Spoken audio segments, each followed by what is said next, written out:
میدونی پراپالاس هتل کجاست؟ بریم تا بهت معرفیش کنم.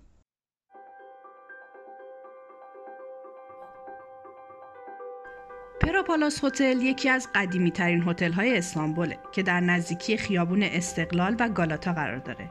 این بنا اولین ساختمونیه که بعد از کاخهای عثمانی به برق و آسانسور مجهز شده. پراپالاس هتل به مهمونایی هم که داشته معروفه که میشه به آتاتورک، رضا شاه، آگاتا کریستی و هیچکاک اشاره کرد.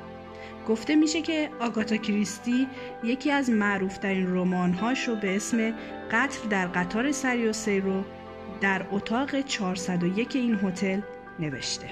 و اما اتاق 101 این هتل به خاطر اقامت آتاتورک به موزه تبدیل شده و مقداری از لوازم شخصی آتاتورک در معرض دید عموم قرار گرفته. در بین لوازم شخصی آتاتورک در این اتاق میشه به یک قالیچه اشاره کرد که داستان بسیار عجیبی پشتش خوابیده.